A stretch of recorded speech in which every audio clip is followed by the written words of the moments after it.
Hello dear friends, कैसे हैं आप सभी। मैं उम्मीद करता हूं आप सभी स्वस्थ और मस्त होंगे। दोस्तों, मेरे इस चैनल में मैं आप सभी को इंटर क्लास का ग्रामर, जिसमें पहला चैप्टर है डायरेक्ट एंड इनडायरेक्ट स्पीच या नरेशन भी कभी कभी लिखा होता है, मैं इसको पढ़ाने जा रहा हूं आप सभी को। यहाँ पे बोर्ड पर देख सकते हो डायरेक्ट एंड इनडायरेक्ट स्पीच। तो सबसे पहले चलते हैं इसकी परिभाषा के बारे में। मैं परिभाषा आप सभी को ओरली बता देता हूं, डिस्क्रिप्शन बॉक्स में परिभाषा लिखित रूप में मौजूद रहेगी, वो चाहे तो आप नोट कर सकते हैं या समझ सकते हैं। तो सबसे पहले चलते हैं डायरेक्ट स्पीच पे। प्रत्यक्ष कथन, इसकी हिंदी होती है प्रत्यक्ष कथन। दोस्तों, किसी भी व्यक्ति के कथन को हम दो प्रकार से व्यक्त कर सकते हैं। तो उनमें जो पहला है वो है प्रत्यक्ष कथन, डायरेक्ट स्पीच। जब वक्ता द्वारा कहे गए बात को, कथन को डबल इन्वर्टेड कामाज के बीच में ज्यों का त्यों लिखा जाता है तो वो डायरेक्ट स्पीच होता है। और इसके बाद आते हैं हम इनडायरेक्ट स्पीच पे, अप्रत्यक्ष कथन पे। तो जब वक्ता द्वारा कहे गए कथन को जिस तरह उसने बोला है उस तरह ना कह करके अपनी स्वयं की भाषा में, अपने स्वयं के शब्दों में व्यक्त करते हैं कुछ नियमों के अनुसार, तो वहाँ पे इनडायरेक्ट स्पीच होता है। तो इसमें सबसे बड़ी चीज़ जो है वो समझने वाली चीज़ ये है कि आपको समझना है कि डायरेक्ट स्पीच की संरचना क्या होती है। तो दोस्तों, उसकी संरचना मैं आपको बताने वाला हूँ। ये पहले आप समझ लेंगे तो आगे फिर डायरेक्ट से इनडायरेक्ट में बदलने में या इनडायरेक्ट से डायरेक्ट स्पीच में बदलने में आपको बहुत आसानी होगी। ठीक है।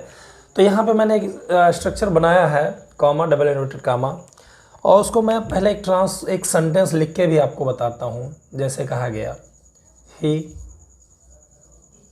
सेज टू मी, वह मुझसे कहता है।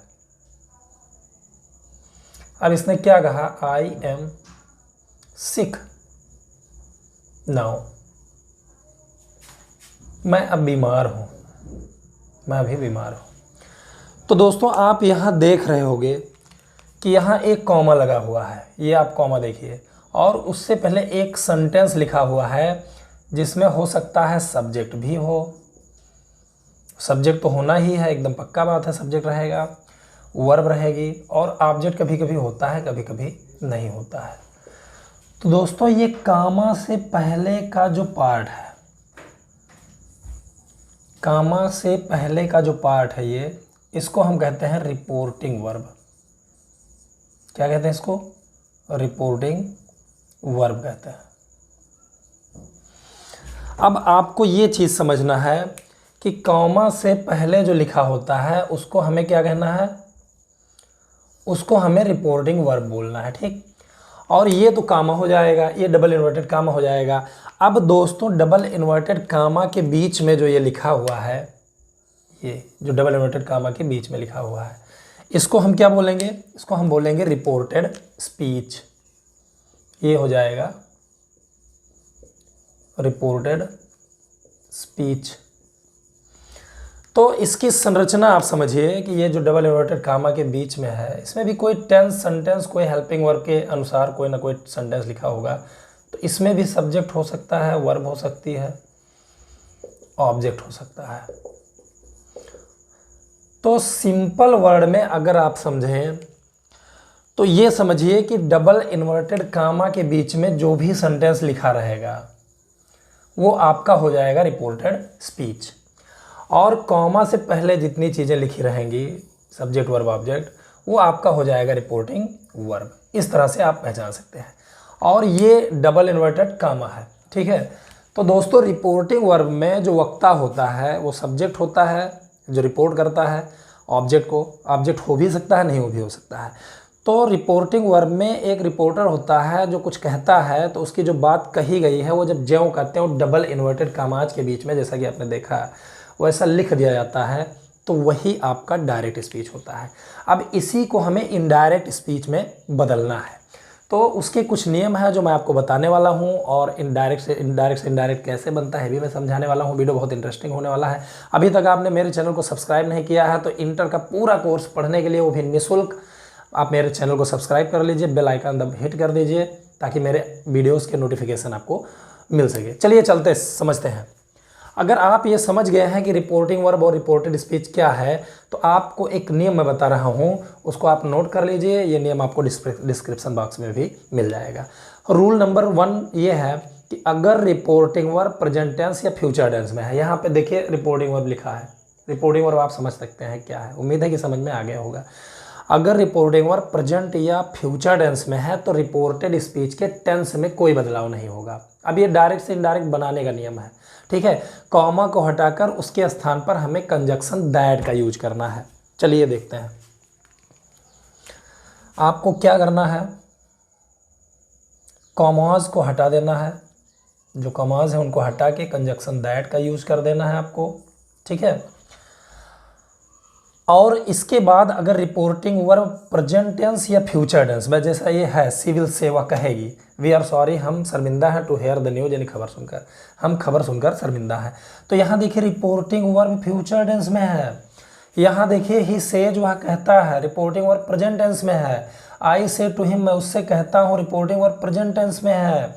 तो अगर रिपोर्टिंग वर्ब प्रेजेंट या फ्यूचर टेंस में है तो रिपोर्टेड स्पीच का टेंस नहीं बदलेगा इनडायरेक्ट स्पीच में बनाते समय। कॉमा जो लिखा हुआ है उसको कंप्लीटली हटा देंगे और उसके स्थान पर कंजक्शन दैट कर देंगे। एक चीज़ और दोस्तों याद रखना कि रिपोर्टिंग वर्ब में जो से होता है तो से के स्थान पर तो से ही होता है, लेकिन अगर से के साथ टू आ गया तो आपको क्या करना है, तब वहाँ पे टेल कर देना है, ठीक है। तो ये थोड़ा सा नियम याद रखिएगा कि अगर रिपोर्टिंग वर्ब में से आ गया तब तो से का से ही हो जाएगा, लेकिन से टू आ गया तो उसके लिए टेल लिखेंगे। तो अब हम बनाना शुरू करते हैं। सी विल से, तो यहाँ पे कोई परिवर्तन नहीं होगा, सी विल से है तो से ही रहेगा। अगर से टू आ जाता तो टेल हो जाता। और एक चीज़ और ध्यान रखिएगा, से टू है तो टेल हो जाएगा, सेज टू है तो टेल्स हो जाएगा, सेड टू है तो टोल्ड हो जाएगा, सेइंग टू है तो टेलिंग हो जाएगा। क्रिया की फॉर्म के अनुसार से का टेल होगा, ये ध्यान रखिएगा। तो यहाँ पे रिपोर्टिंग वर्ब में आप देख रहे हो टू नहीं आया है, तो ऐसे लिख दो सिविल से, और कामाज को कंप्लीटली रिमूव कर दो, हटा दो, और उसके स्थान पर दैट लिख दो। फिर जब हम इसको बनाएंगे दोस्तों, तो एक चीज़ हमेशा नोट रखिए कि अगर रिपोर्टिंग वर्ब प्रेजेंट या फ्यूचर टेंस में है तो इसका टेंस नहीं बदलेगा, टेंस बिल्कुल नहीं बदलना है, वैसे लिख देना है। वी का हमेशा दे हो जाता है, दे हो जाएगा। यहाँ पे कुछ चीज़ें मैं आपको लर्न करने के लिए दे रहा हूँ। वी का हमेशा दे हो जाता है, आवर का हमेशा देयर हो जाता है, आवर्स का हमेशा देयर्स हो जाता है, और अस को आपने क्या करना है, देम में चेंज कर देना है। ऐसे ही बहुत सारे प्रोनाउन बदलेंगे, वो वीडियोज़ में आप धीरे धीरे समझते रहेंगे, जानते रहेंगे। अच्छी तरह पढ़ें, हर चीज़ सही से याद किए तो क्लियरली आपको डायरेक्ट से इनडायरेक्ट बनाना आ जाएगा, ये ध्यान रखिएगा। तो बी का दे हो जाता है। अब दोस्तों यहाँ पे टेंस नहीं बदलना है तो आर का आर ही रहेगा, क्योंकि टेंस तो बदलना नहीं है, ठीक है। तो यहाँ पे आर का आर ही रहेगा, क्योंकि दे के साथ आर ही लगता है। तो she will say that they are, बाकी लिखते चले जाओ, ऐसे कोई परिवर्तन नहीं। Sorry to hear the news, hear the news. बहुत इजी है, लेकिन तब जब रिपोर्टिंग वर्ब प्रेजेंट टेंस या फ्यूचर टेंस में हो। तो मैं एक बार और फिर से आपको क्लियर करा दे रहा हूँ, अगर रिपोर्टिंग वर्ब प्रेजेंट टेंस या फ्यूचर टेंस में है तो रिपोर्टेड स्पीच का टेंस नहीं बदलता है। कॉमा को हटाओ, उसके स्थान पर दैट लगा दो, ठीक है। और उसके बाद कुछ प्रोनाउन है जो बदलेंगे, जिसकी झलकी तो मैंने आपको दे दी है, और इसको पूरी तरह से कैसे बदलना है ये भी आगे बताया जाएगा। तो चलिए चलते हैं सेकंड सेंटेंस पे। ही सेज, वह कहता है, मनीष है चीटेड हिम, मनीष ने उसे धोखा दिया है। ही सेज मनीष है चीटेड हिम। तो देखिए भैया जी, रिपोर्टिंग वर्ब प्रेजेंट टेंस में है, तो रिपोर्टिंग वर्ब अगर प्रेजेंट टेंस में है तो रिपोर्टेड स्पीच का टेंस नहीं बदलता है। ही सेज, अब यहाँ पे कॉमा को हटा देंगे और हमने क्या करना है, यूज कर देना है दैट का। बाकी वैसे लिखते चले जाओ, मनीष। इसके साथ हैज है तो हैज ही रहेगा, क्योंकि टेंस नहीं बदलना है। देखो टेंस तब बदलता है जब रिपोर्टिंग वर्ब पास्ट टेंस में हो। तो रिपोर्टिंग वर्ब अगर पास्ट टेंस में है तो बहुत सारे रूल्स और हैं, नियम हैं, जिसके अनुसार जो है टेंस परिवर्तित किए जाएंगे वो अगले वीडियोज़ में आप लोग पढ़ोगे। तो he says that Manish has, बाकी वैसे लिखते चला जाओ, हिम, कुछ भी आपको चेंज नहीं करना है, केवल प्रोनाउन बदलता है, मैं आपको बताऊंगा कैसे बदलता है। चलिए अगले सेंटेंस पर पहुंचते हैं। आई से टू हिम, मैं उससे कहता हूँ Amit is taking it seriously, Amit is taking it seriously यानी अमित इसको गंभीरता से ले रहा है। तो अगर रिपोर्टिंग और प्रेजेंट टेंस में है तो बस क्या करना है, रिपोर्टेड स्पीच में टेंस में कोई परिवर्तन ही नहीं होना है। हाँ अगर से टू आ गया है दोस्तों तो से टू के स्थान पर आपको टेल कर देना है, I tell him, I tell him. अब यहाँ पे कॉमा के स्थान पर कॉमा कंप्लीटली हटा देना है, यहाँ से भी और यहाँ से भी, ठीक है। तो आई टेल हिम दैट, अब बाकी वैसे लिख दो, टेंस चेंज करना ही नहीं है दोस्तों, तो ऐसे लिख देंगे Amit is taking it seriously. देखो जब टेंस बदलेगा तो उसके बहुत सारे नियम हैं। अगर रिपोर्टिंग और पास्ट टेंस में हुआ तो प्रेजेंट कंटिन्यूअस पास्ट कंटिन्यूअस में चेंज होता है, present infinite tense past infinite में चेंज होता है, फ्यूचर टेंस के चारों टेंसेस में विल के स्थान पर वुड और शैल के स्थान पर शुड हो जाता है। तो ये तो आगे की बातें हैं, पहले आपको इतनी चीज़ें समझना है। एक थोड़ा सा संक्षेप में एक बार मैं फिर से बता देता हूँ कि आपको अगर रिपोर्टिंग और प्रेजेंट टेंस या फ्यूचर टेंस में है तो रिपोर्टेड स्पीच का टेंस नहीं बदलना है।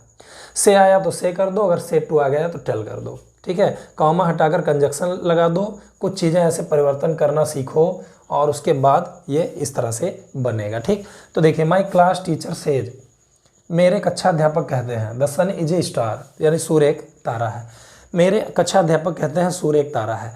तो यहाँ पे देखिए सेज यानी प्रेजेंट टेंस आ गया, तो फिर रिपोर्टेड स्पीच का टेंस नहीं बदलेगा, माई क्लास टीचर, सेज का सेज ही रहेगा। अगर यहाँ पे टू होता तो टेल्स हो जाता, तो माई क्लास टीचर सेज, अब फिर यहाँ पे कॉमा पूरी तरह से हटा के दैट लगाएंगे, उसके बाद वैसे लिख देंगे the sun is a star. Tense आपको चेंज नहीं करना है, the sun is a star, ठीक है। तो इस तरह से बनना। तो इस आखिरी वाले सेंटेंस में थोड़ा एक चीज़ इंटरेस्टिंग है, आप समझिए। कभी कभी ये होता है कि रिपोर्टिंग वर्ब पीछे लिखा रहता है, रिपोर्टेड स्पीच आगे लिखा रहता है। तो आपको जब उसको इनडायरेक्ट स्पीच में चेंज करना है तो उसको उल्टा नहीं लिखना है, उसको आपको सीधा लिखना है, ठीक है। जैसे लिखा है Harish will laugh at us, Harish हमारा मजाक उड़ाएगा, लाफ एट मतलब हंसना, उपहास करना, मतलब हरीश हम पर हंसेगा, मतलब उपहास करेगा, हंसी उड़ाएगा, मजाक उड़ाएगा। गुड्डू इज सेइंग, तो आप यहाँ देखो रिपोर्टेड स्पीच आगे ही लिखी है और रिपोर्टिंग वर्ब पीछे लिखा है, क्योंकि मैंने शुरुआत में भी आपको बताया कि डबल इन्वर्टेड कामा के बीच में जो होगा वो रिपोर्टेड स्पीच होगा, बाकी उसके विपरीत जो होगा वो रिपोर्टिंग वर्ब होगा। तो दोस्तों ये उल्टा लिखा है, लेकिन उल्टा लिखा नहीं जाएगा, इसको सीधा कर लो, गुड्डू इज सेइंग इधर आ जाएगा। ये कंटीन्यूअस टेंस में है, मतलब प्रेजेंट टेंस में है, तो रिपोर्टिंग वर्ब जब प्रेजेंट टेंस में है तो रिपोर्टेड स्पीच का टेंस नहीं बदलेगा। तो गुड्डू इज सेइंग, यहाँ पे आपको क्या करना है, गुड्डू इज सेइंग लिख दो। अगर सेइंग टू होता दोस्तों तो टेलिंग हो जाता। गुड्डू इज सेइंग और कामास को कंप्लीटली रिमूव करके दैट लगा दो, बाकी वैसे छाप दो, कुछ करना नहीं है। Harish will laugh at us, तो इसको ऐसे लिख दो, हरीश विल, ये वैसे ही लिख दो, टेंस चेंज होना नहीं है, लाफ एट। हाँ ये ध्यान रखो, अस यहाँ पर देखिए मैंने लिख दिया है, अस का देम हो जाएगा, तो यहाँ पर हो जाएगा देम। तो ये तो फिलहाल शुरुआत है और शुरुआत में आपको हो सकता है लग रहा हो कि बहुत इजी है, तो इजी इसलिए है ये क्योंकि इसमें मैंने प्रोनाउन अभी नहीं समझाया है आपको, केवल मैंने परिभाषा के अनुसार थोड़ा बहुत आपको समझा दिया है। अगले वीडियो में मैं प्रोनाउन के परिवर्तन के साथ हाजिर होऊंगा। अगर आपने अभी भी मेरे चैनल को सब्सक्राइब नहीं किया है तो सब्सक्राइब कर लीजिए चैनल को, बेल आइकन को हिट कर दीजिए ताकि मेरे वीडियोज पूरे आपको मिलते रहें। अगर आप चैनल को सब्सक्राइब कर लेते हैं तो मेरा दावा है कि आप इंटर का पूरा कोर्स, चाहे वो लिटरेचर हो चाहे ग्रामर हो, अच्छी तरह जान जाएंगे। तो इस वीडियो में बस इतना ही, उम्मीद करता हूं कि आपको समझ में आ गया है। कोई भी अगर डाउट हो, कोई भी चीज़ आपको बतानी हो तो प्लीज़ कमेंट करके ज़रूर बताइएगा। अगले वीडियो में मैं डायरेक्ट के साथ हाजिर होता हूं, तब तक के लिए नमस्कार।